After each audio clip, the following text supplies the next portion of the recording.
Good afternoon, everyone. How you all doing? Good? Have you had some coffee? It's been hard to find coffee a little bit, right? It's like coffee is closed, coffee is open.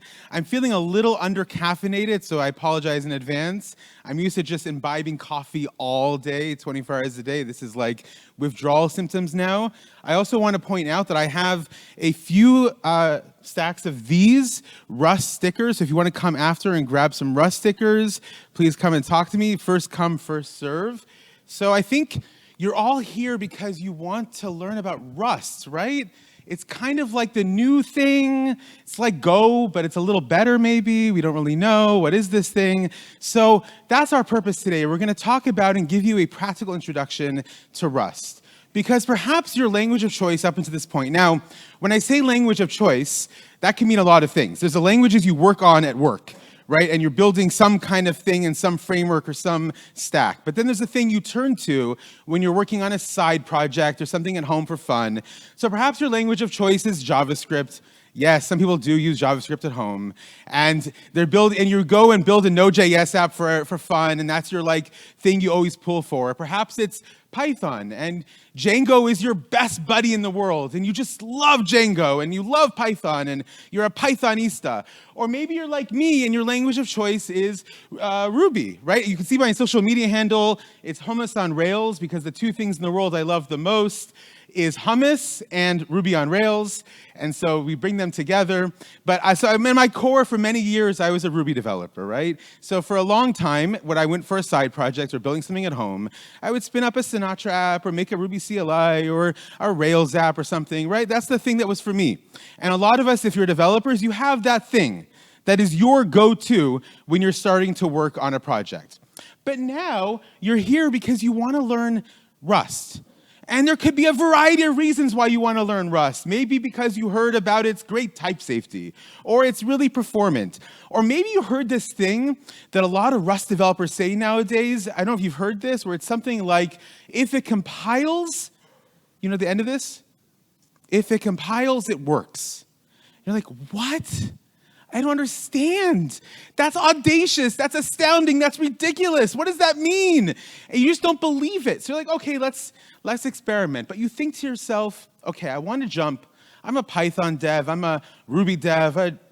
God forbid, a JS dev. And you're like, how can I switch and learn Rust, right? So that was my journey. That was what happened to me. And my journey started in Rust in 2020. And it actually started in a bit of circuitous route. It started with sorbet. Now, I love sorbet. Who likes sorbet? It's pretty good, right? Like a nice way to end a meal, nice refreshing way to end your delightful dinner in Athens. I'm actually not talking about sorbet. What I'm actually talking about is sorbet. The library in Ruby created by the team at Stripe to introduce incrementally static typing into your existing Ruby applications. Who's heard of that sorbet? Amazing, just me. So it's great. So that was my introduction to it, because at that point I was working in 2020 as a Ruby developer advocate. Yes, such a thing existed at a company, an API company, and I was the maintainer of the SDK, and I started introducing static typing into the SDK. And the reaction I started getting from developers was amazing. People were like, this is so cool. The Ruby developers, they were like, this static typing is really kind of interesting. Never thought of this thing before. I mean, it's a little different than duck typing, but yeah, I get it. Like, the benefits are kind of cool. And so back in 2020, something was lit for me. I was like, oh, there's something interesting out of the realm of this dynamically typed code. So fast forward to 2022, I joined the company I'm working at now called Parity Technologies, based in Germany, and I'm a developer advocate there. And the company does a couple things. One is everything we do is open source. And the second thing we do is it's all Rust. There's like a couple TypeScript stuff, but basically all Rust. And I joined the company not knowing Rust. Like, that's going to be interesting. I don't know how I got hired, but somehow I got hired. And I joined the company not knowing Rust as developer advocate, and I said, I guess I got to learn some Rust. So I said, how do I do that? So we run a couple things. We run a couple programs for the community. One of our major outreach initiatives is to create and train more Rust developers in the ecosystem, right? Because that benefits our recruiting teams. More Rust engineers is good for our engineering teams. It benefits the larger ecosystem writ large. So we do all these training programs. And what we actually do, so we were created by a guy named Gavin Wood. Gavin Wood he was the one who wrote Solidity and the Ethereum virtual machine, right? EVM and Solidity. So he left Ethereum and created Parity instead. And it's kind of like Ethereum 2.0, basically. And it's all open source. So we have a program that we call the Blockchain Academy. It happens every few months. This one was in Buenos Aires, and I was like, I want to get into this one. And to get into this academy, I needed to complete a multi-part assessment in Rust that covered all the aspects of the language. And you get into the academy, it's really cool. It's partnered with local universities. So the one in Argentina, for example, is with the University of Buenos Aires. You get this cool little certificate from UBA. You feel really cool about it. The next one's at UC Berkeley.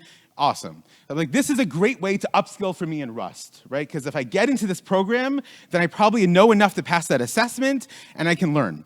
So for the time I joined the company, that was like the sort of the curriculum. For the time I joined the company until I took the test, I was like cramming for that Rust assessment. Cramming hours and hours, all my free time, learning about borrowing and memory management and ownership and structs and traits and modules and generics, cramming. Thankfully, I passed that assessment. It was a lot of work. Got into the academy, graduated the academy. It was fantastic. And as a result of that, I learned something that I actually like this language. It's a really cool language. I didn't realize that before. You can blame me, but I really like Ruby. I still do. And I never liked any other language but Ruby. I worked in other languages, right? We all work in many languages. But I really liked it. And it wasn't until Rust that I discovered something else that I also like. So in our time together, we're going to ask the question, how do you, all of you in this room, start learning Rust? Perhaps the answer to the question is coming to this thing right now, this session. So in our time, what we're going to do is cover 4 distinct areas. We're going to take an overview and get you going on your journey to Rust, an overview of the developer ecosystem in Rust, sort of a brief look at the developer tooling that exists in Rust. Then we're going to take a peek at the syntax, because it's really interesting and important to see what Rust actually looks like. When you write the code, how does it look? And then we're going to dive into 2 areas which are very distinct. Now, there's many things you can dive into Rust. I picked 2 in particular that I found in my own journey that were quite distinct, and I want to highlight for all of us today.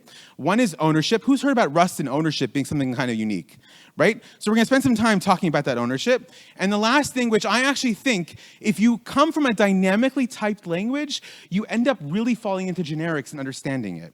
But generics is also really interesting in Rust. So we're going to spend time looking at ownership and generics. And lastly, I'm going to leave you with some resources of how to continue learning after this great conference.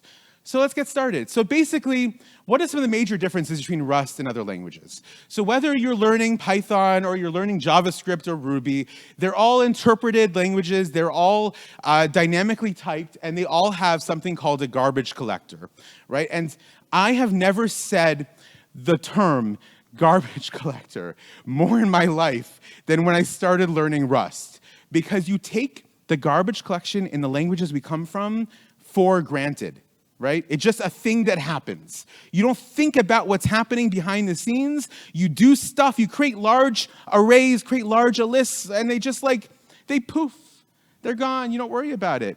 But you start having to worry about it in Rust, because Rust is, first of all, a compile language. It's very strongly statically typed, and it has manual memory management. There is no garbage collector in Rust, but it ends up being to your advantage in some cases and to your great frustration in other cases. It all kind of depends what you're trying to build and how you're building it. So the way that the developer ecosystem kind of looks like in Rust is that, first of all, it's really popular. That goes without saying. But as a result of its popularity, it's exploding in resources and libraries and tools. So you're not entering a very green field when you come into Rust. No matter what you're trying to do, there's probably already very actively maintained libraries and SDKs and tools to help you do it. Whether you're building gaming things or you're building something for the desktop or you're building databases or blockchains or web development, it doesn't really matter what you're building. You're gonna find already very well-maintained, well-documented, really well-sourced open source libraries that you can start building with, which is really helpful, right? I remember building in another language library a few years ago. I happen to really enjoy it as well, called Elixir. Everyone ever worked on Elixir? Elixir is a great language. Did this a few years ago, and I had some difficulties trying to source things. I had to roll some things myself because it just wasn't yet in the language. Whereas with Rust, you really do find a lot of what you need to start getting and shipping your things faster. And similarly, in the language itself, there's a regular release cycle. It's all open source. There's an RFC process, huge focus on productivity and ergonomics. It's really like a great language community to start getting involved in. You can follow the discussions on GitHub. You can see what's happening. And it used to be in Rust that in the early days, which wasn't so long ago, but in the early days, nightly builds would kind of break your code. You go from one nightly build to the next nightly build, oh, now that's gone, or that's deprecated, or that's a new feature that's changed everything. But now there's really a focus that what you built last week hopefully will still work the week after. So there really is a really serious improvement in that kind of determination amongst the maintainers of Rust to make sure your code doesn't break as often as it used to in the early days of Rust development. And if you're familiar with packages and package management, if you've used things like Yarn or NPM or Ruby Gems, the thing you would use in Rust is called cargo. Cargo becomes a really close friend of yours. And the packages in Rust are not called whatever, they're called crates. Right? And you can explore all the crates on crates.io. You can publish crates really easily. You can click through from the crates to the Rust docs for each crate, et cetera, et cetera. And cargo kind of functions like every other thing you may be used to. So in the Ruby context, like Ruby Gems, gem install, gem new, gem list, gem whatever, all the different functions, the different command line arguments for Ruby Gems, you have the exact same thing in cargo. You can create a new package, and what's interesting, you can create a new package as either a library or a binary package, which is also very interesting. But then you can also run your tests with cargo. And what's also unique is because Rust is a compile language, you also have things like cargo build, right? The final product. So the package, your manager, is also your build tool. Right? So the cargo build builds a development version, and cargo build release will build for you a release production version of your application. And that's where you start seeing the magic of things like the Rust compiler. And you can even run cargo check without building to get all the beautiful messages, the verbosity of the Rust compiler. So that's a bit of sort of the overview of the ecosystem. What does the actual Rust code look like? It's one thing to talk about it outside. Let's take a look at the actual code. So a quick look. So for example, in Python, quick example, very simple function here in Python that takes a parameter of a name, and then if there is a value for that parameter, it interpolates it into a string and assigns it to a variable. If there isn't, it just prints out a variable, creates a list, iterates through the list, right? This looks like pretty basic Python. I was told by a Python developer that my interpolation wasn't very Pythonic. It's okay, it's not a big deal. I'm not giving a Python talk, it's fine. But string interpolation in Python and functioning out. In Rust, you could basically do the same thing, but you're gonna notice some key differences right away. The first thing that pops up into your view site, into your mind should be the function declaration. What do you see? You see types.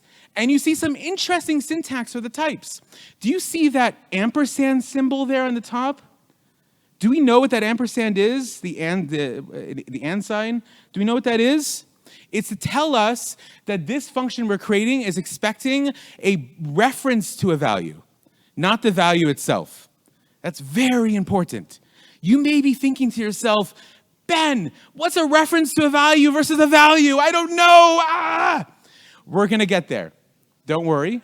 But I want you to hold in the back of your mind this key word, this key symbol, the ampersand, as a reference to a value. And the rest of it, the body of the function, pretty much looks exactly the same. Instead of a list, we have something called a vector. We can use the macro vec exclamation point to instantly create a vector. We pass in the items to it, etc. The rest looks the same. That's basically what Rust syntax looks like in a simple form. So guys, friends, you kind of know a little Rust now. That's amazing. I'm a big believer in celebrating small wins. You have looked at some Rust code. You've understood a little bit of Rust code. That's a small win. It's not a big win. It's not a huge win. It's a little win, but little wins are important, right? So you got to that point. Let's take it a step further and dive a little deeper into the Rust type system. So now we've seen some basics, let's go one step further. So here's an example from Ruby, my language of love. You go to Ruby and you see a method here, add. What is the body of the method doing? Taking the two parameters A and B and adding them together. And then I'm invoking that method twice with two sets of variables. What happens on that second invocation? Does anyone know? You could just call it out. String concatenation. And what happens on the first invocation? A mathematical operation, right? You add the two numbers. This is one of the beauties of Ruby, but it's also one of the mind-boggling frustrations of Ruby. If I only wanted the method to take in integers and not strings, what would I need to do? I would need to put some conditions, raise exceptions, to think about that, right? Well, as opposed to Rust, which is very much a different beast when it comes to that thing. So here we have the same function, add, and we have A and B are typed to I32s, which means 32-bit integers, and it's returning a 32-bit integer, which means, and the rest of it's the same, right? But what does that mean? It means that on that second invocation of that function in that print line macro statement, what's gonna happen? Is it gonna work? No, it's not gonna work. And probably some of you are like, duh, Ben, I come from statically typed languages. Of course it's not gonna work. Well, for us Ruby developers, that was a big surprise. Like, give us a little, patience. It's not gonna work. What's gonna happen instead? You're gonna get a big compiler error message. And these compiler error messages, when you first start in Rust, and I'm gonna tell you, regardless if you're coming from Java or coming from Ruby, coming from Kotlin or coming from C, the Rust compiler can be really overwhelming. You look at that compiler message and you kind of just freak out sometimes, especially when it gets a little more complex. But the Rust compiler ends up being your friend. You start in a hate relationship, and then it becomes a love-hate relationship with the Rust compiler. So basically, this one just tells us, look, your function expects I32s, you pass in strings, either change the function or change what you pass into it. Pretty simple. It's a nice entree into the Rust compiler. So as you build, you can check your code constantly, and you can use IDE tools like Rust Analyzer and things like that to help you iterate on your code and make sure it's working, so when you compile it, it runs. Amazing. Okay, now we looked at some types. In our tour de force, we're going to continue to memory management. And the way we're going to talk about that is two types. We're going to talk about memory management, and then we're going to talk about ownership. It's two sides of the same coin, but we're just going to break it down a little bit. So first off, let's take a look at an example from JavaScript. In JavaScript, this is, and you notice I created a main function here. You don't need main functions in JavaScript, right? But I wanted to have some parity between the code snippets from other languages and the code snippets from Rust. In Rust, the central caller in your application will be from the main function. So just to have some similarity between the two. But here we have a create large array function. What does create large array function do? It creates a large array of 42 1 million times. And then in the main function, we loop through 5 times, invoking that function and creating a large array in each time and printing out the iteration we're in. What is happening here to that large array in the second loop? What's happening to the large arrays in the third loop? Onwards and onwards. Those are questions that you probably, when you're writing code in JavaScript, tend to not think about because you're just writing JavaScript and that's painful enough. So you just have to worry about that. But these are things you have to think about, right? Because then you move into Rust and you get the exact same code in Rust where you have a create large vec function, and it's basically creating a 1 million size vector with 42 as 1 million times. And then we have a loop. What's happening in the Rust example? Well, the difference, of course, is in the garbage collector and memory management. In JavaScript, it uses a garbage collector, which basically frees the memory from the previous large arrays for you auto-magically. And the benefit of that is it's auto-magic. The downside of that is when you start dealing with huge sets of data, enormous data. So many of us probably don't work with these data sets, and this is kind of the caveat where like you hear a Rust developer say, oh, it's amazing. It is amazing, but it doesn't come to play for a lot of us. But it does start coming into play for some of us when we start working with really large data sets, like what we do at Parity, for example. And with Rust, instead of the garbage collector, the memory is deallocated as soon as it's out of scope. The benefit of that is there's a deterministic factor to that. deterministically, that it is no longer accessible, it is gone as soon as it's out of scope. That's going to impact the way you write your code. That has design choices for you, design implications for as you start building things in Rust versus as you're building things in other languages, which plays into ownership. So in this example from Python, we have two functions. Again, that main function, we don't need it in Python, obviously. But we have a first function there, modify list, takes in a list, and appends the word Python to it. In the second example, we create a new list with two strings, hello and from, and then we print it, that original list. Then we modify it, and then we print the original list again. Does that work in Python? What do you think? Yes, no? I don't know Python. It works. It works in Python. Does that same thing work in Rust? No! You already got it. It's like you understand what I'm going for. You could do this thing yourself now. It's amazing. So in Rust, you have the exact same functionality, but do you notice something different? So we talked about the type declarations. We talked about how you declare functions. And we talked about the ampersand, right? Do you see another key word up there in the modify vec function declaration? 3 letters. What? I heard it? Mute! What do you think mute stands for? Oh, guys, you're brilliant. You just are like A students. It's amazing. So yes, because in Rust, as opposed to some other languages, everything you create by default is immutable, by default. If you want something to be mutable, you have to say it to be mutable. So we create a function, we say we're expecting a vector of borrowed references to strings, and it's a mutable vector. And then in the main function, we create that mutable vector, called original vec, and we do the exact same thing.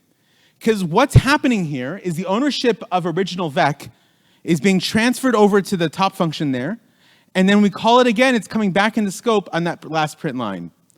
That's what's happening. And the benefit of that is the declarativeness of it.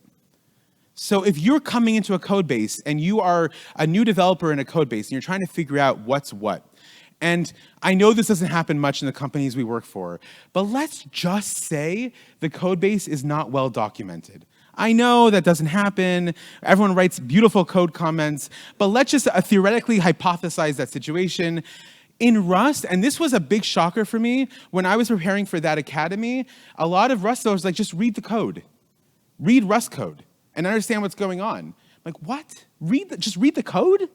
Because the code, when it's written, because Rust forces you to write it well and write it declaratively. So if you understand the syntax of Rust, you can pretty much read through a code base and understand what's happening. This is mutable as opposed to being immutable. The ownership is going from here to there. There's really something cool about that. And another example that talks about ownership, and I think this is even a clearer example, we have a function called consume and return. It takes in an original value of input, right? Not a reference, no ampersand. And then in the main function, we create a string, we print it out, we create a new return string where we invoke the consume return, and we print out the return string. But in between those last statements, we have commented out a couple lines, because if I uncomment out that other print line before the last print line, there will be an error. And at this point, you all know the error. It's no longer there. It's been deallocated. Original string no longer is accessible to the main function, because where's original string now? In consume and return. It didn't come back. Amazing.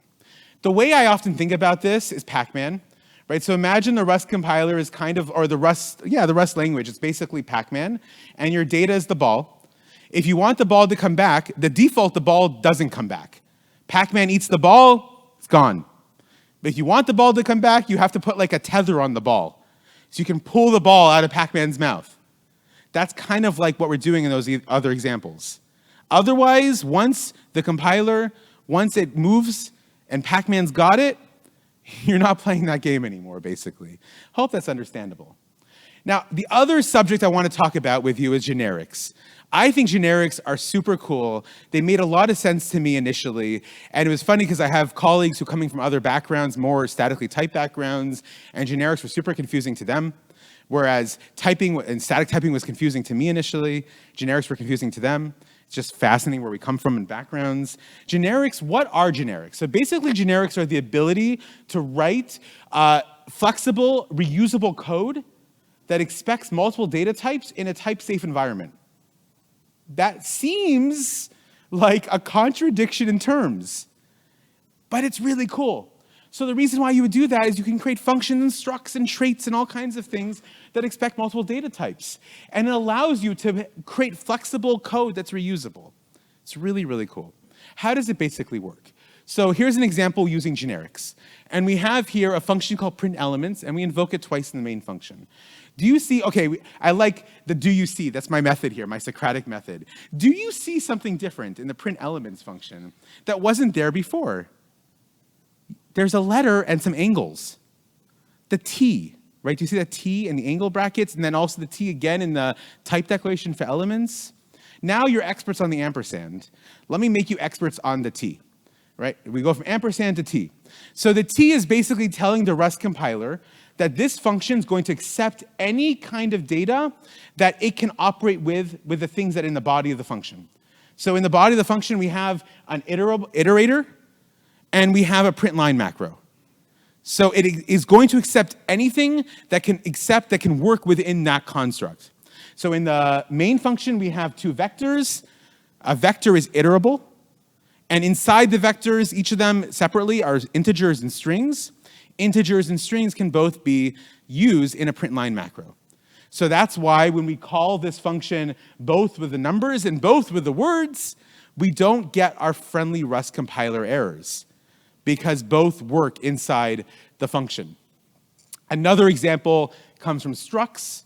Structs, if you're not familiar with more of the functional programming, structs are kind of like classes in object-oriented programming, kind of their version of it. And so structs, here we have a struct called a pair. We create this struct called a pair, and we use the T's everywhere, right? And by doing and using those T's, we can instantiate two different instances of a pair, both with two different types of data types, integers and strings, and they both work. Now this feels utterly familiar to those of us from like Python or JavaScript or Ruby backgrounds. This feels really unusual to some people come from other backgrounds. And to some other static languages, they also have generics as well, and you may be familiar with it. But it really depends on where you're coming from. But it's super cool. So the reusability of it is really what we're talking about as the key differentiator and the key benefit. And as you examine complex code bases, what you're going to encounter is quite a lot of T's. You're going to run into T's everywhere. And you're going to be like, wait, what's going on here? But now because you came to this class, you'll be like, yes, it's a generic, obviously, duh. Like, it's a generic. But now you'll understand. That's kind of on a simplistic usage of generics. Generics, as you start exploring complex code bases, get much more advanced in their usage. So for example, this is from our SDK, just a couple snippets from our SDK, and you can imagine our SDK builds multi-use case blockchains of all types of data types, all kinds of uses, and it's like you need it to be able to function for all those things. Different data, different use cases, different examples. So you see T's everywhere. You see T's on the modules. You see T's on the traits. You see T's on the implementations for the modules. You see T's in the declo module. What's the declo module, by the way, at the very end? That's a macro. Macros are another, and I mentioned that word a few times already. Macros are a really cool feature in Rust. It's basically taking a bunch of code, condensing it to one little phrase, and giving you all the boilerplate. Right? So then you can write what you need to write. And again, in SDKs in Rust, you're going to run into macros quite a lot. Because the SDK maintainers, what's one of the points of SDKs? They want to make your life, all of you in this room, they want to make your life a little easier, right?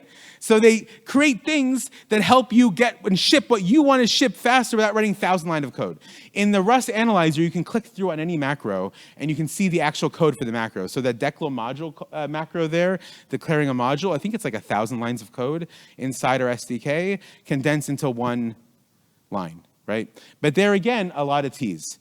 Now, if you want to go deep This is the pitch. If you want to go deep into Rust and generics and understand it deeply, I do highly recommend the Academy. It is free. It happens every few months in different locations in the world. The next one's happening at the campus of UC Berkeley.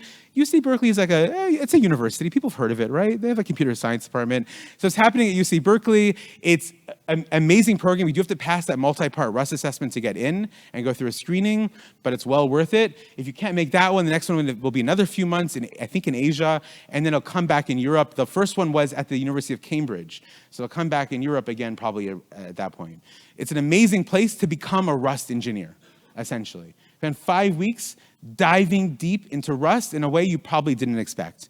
And you'll learn so much, your brain will only think in Rust. You'll think in macros for the rest of your life.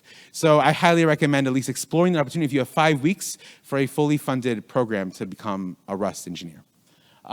That's amazing. So at this point, friends, you kind of have learned a lot. You've done a tour de force of some of the basics of Rust. Now, can you write a well-structured, complex Rust code base at this point?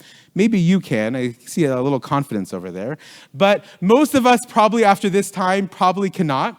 But that's okay, because there's a lot of resources you can use to continue your learning outside of the time here. And I want to share a few of them with you, because I'm a big believer in leaving a thing and having a way to continue after the thing, that it just doesn't end at that point. So you probably heard about, if you looked at Rust at all, the Rust book.